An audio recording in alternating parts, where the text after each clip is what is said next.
Welcome to the No Budget Indie Filmcast, where we dip into the independent film universe to highlight those little films that you might not have heard about elsewhere. Will you agree with our panel, or will they agree with each other? Tune in to find out. I am Milo Dennison, and with me, as always, is Claire Malone. Hello. And Carl Hoffini. Hello.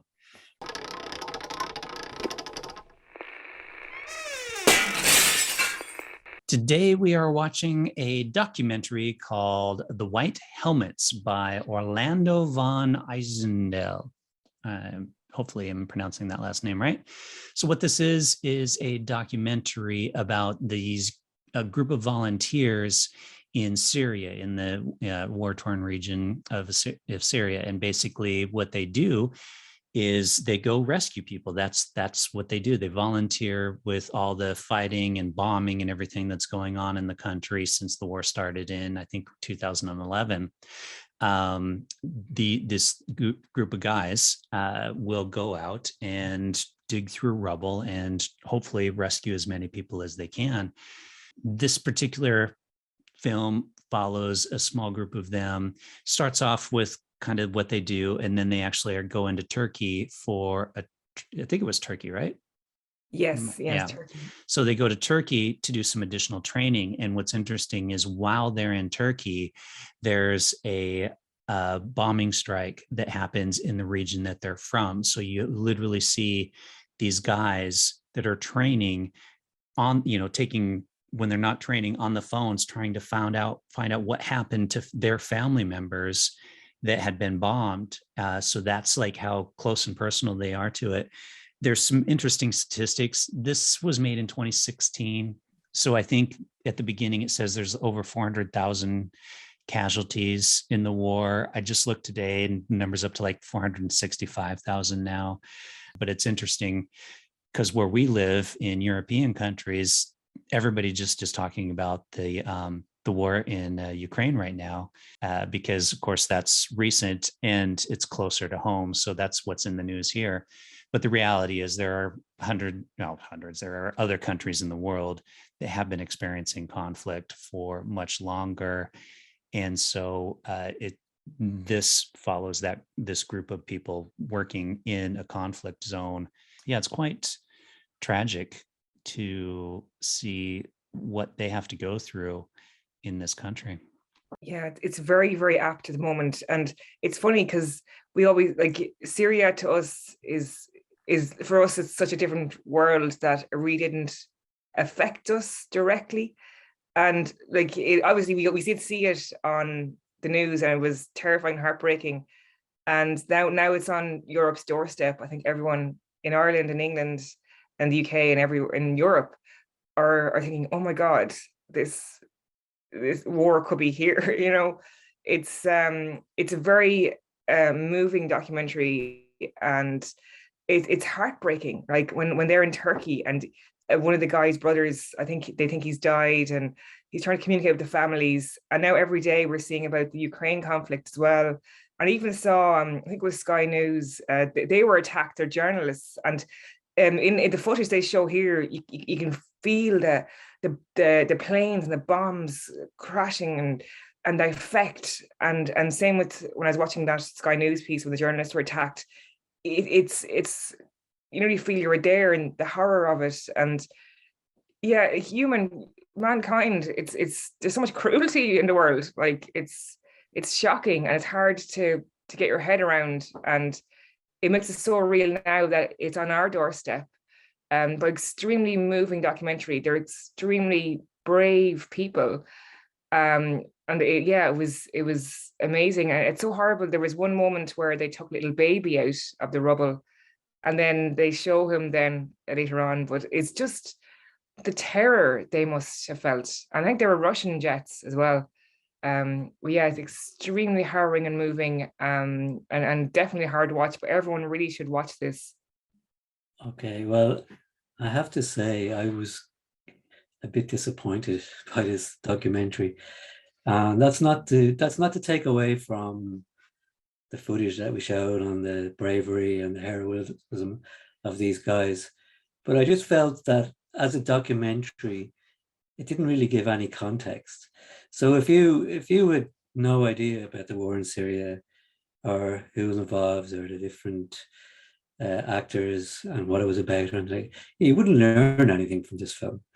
It didn't mention anything about the founder of this, which actually was a British guy called James LeMessurier, and he died recently, a couple of years ago, committed suicide. Apparently, it doesn't say anything about the fact that they were. It sort of alludes to it in the film that they were. It says that they were targeted, but it doesn't say why they were targeted.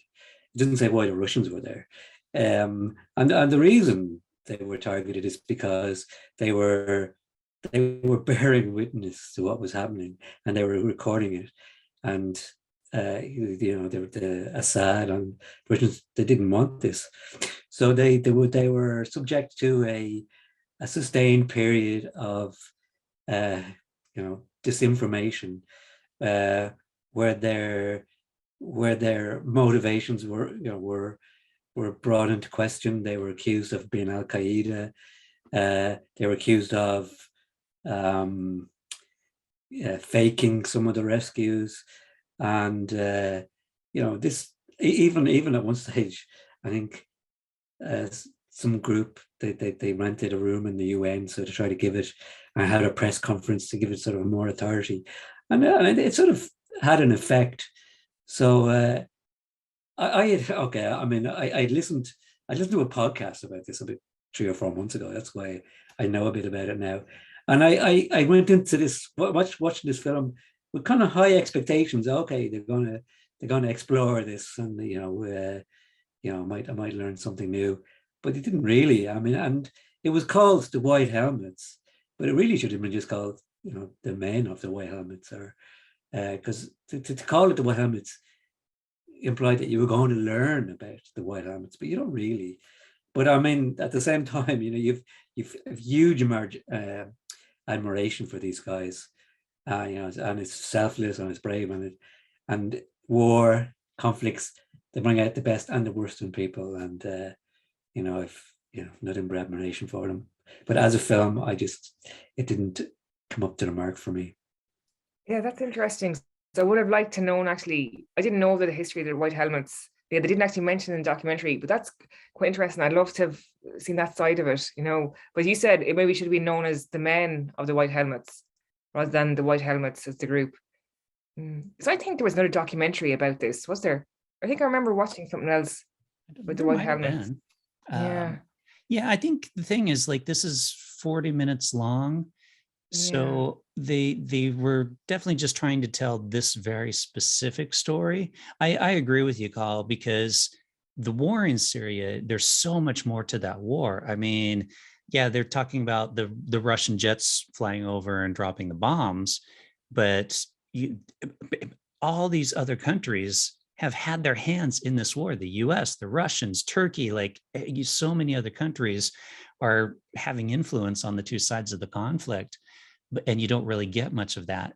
But I think if they started to add too much of it, it might have expanded it and had too much in the film, to whereas I think the filmmakers really just wanted to tell the story of this kind of group of guys doing this job. I don't know, maybe. I mean, I wasn't expecting a documentary on the civil war or the war in Syria, but I mean, they could have, had a bit more exposition about, who these people, why they were doing what they were doing. Yeah. And gave a bit of a context for what they were doing, how they were formed, the challenges they face, and so on. But it didn't go into it at all. And like I said, I mean, if you came to this documentary in 20 years' time or 30 years' time, you didn't know anything about the history of this conflict, you'd be none the wiser. I mean, you really have to come into this with some pre-knowledge about the war and the political situation. Well, maybe this will motivate people if they watch the documentary to research and learn more about the war. Yeah. It's tricky with documentaries because for 40 minutes, it's like it probably could have been longer then, do you know, if they want to go like that. But yeah, it would spur people to research and look up stuff, and yeah, there was something missing out about it, right? But I did like the way when they showed them in Turkey, they could kind of relax a little bit because they weren't in a war zone, you know, even though their families were. But it was, and then when they're going back then to Syria, it was like you could feel a tension again, and it's so sad that that's their lives, you know, and their families' lives. Like they don't have any respite from that when they're in Syria. So that was and the fact that they choose to do that, they choose to stay there. yes, Many exactly. thousands of people left. You know, it was Yeah. that was the last refugee crisis, I suppose. Or Sad, no, 'cause it's like Aleppo is behind me. That's before the war. You know, it's supposed to be a beautiful city. You know, oh yeah, it's so sad. Mm. Yeah, you see the ruins of it now. Like, yeah, it is terrible. You know what happened and what's happening now in Ukraine. Yeah. Obviously. Yeah, it's crazy. One interesting thing for me was how religious they all are. Like, I'm yeah, not too super religious of a person, and for me, like, if I lived in that type of a conflict zone, instead of turning to religion, that would make me kind of turn away, because I'd be like, how is there a God with this kind of stuff going on? You know, and you're losing family members and children and that kind of stuff.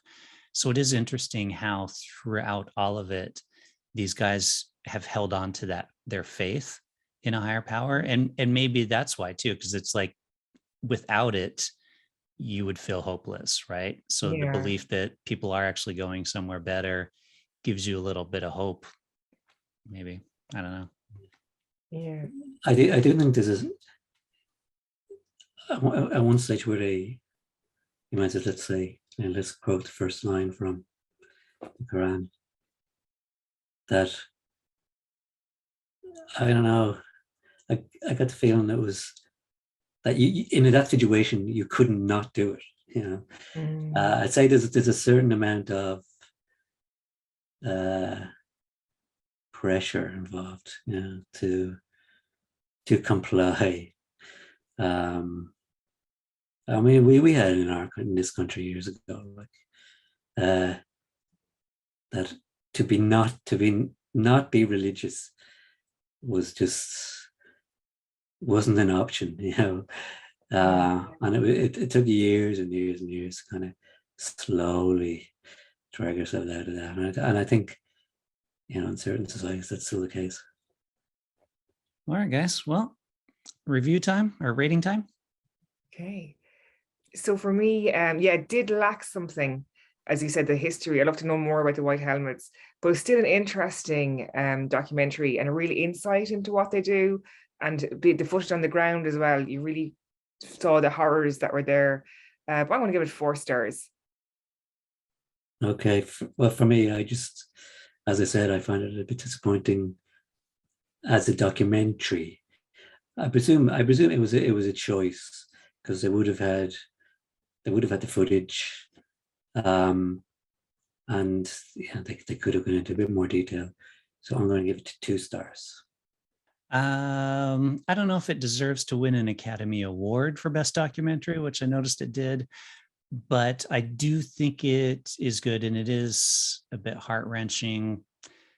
Yeah, I probably would have liked to see a bit more, maybe a little less talking to the camera stuff, but I was leaning towards a 4-star, but you talked me down, Cathal. I'm going to go 3.5. 3.5. Oh, yeah, also. Yeah. Yeah. Well, there you have it, No Budget audience. The film is on Netflix. It's called The White Helmets. Check it out. Let us know what you think. You can contact us on Instagram, Twitter, or Facebook at No Budget Show, or just leave a comment or review. And with that, we'll say see you next time. Bye. Bye. But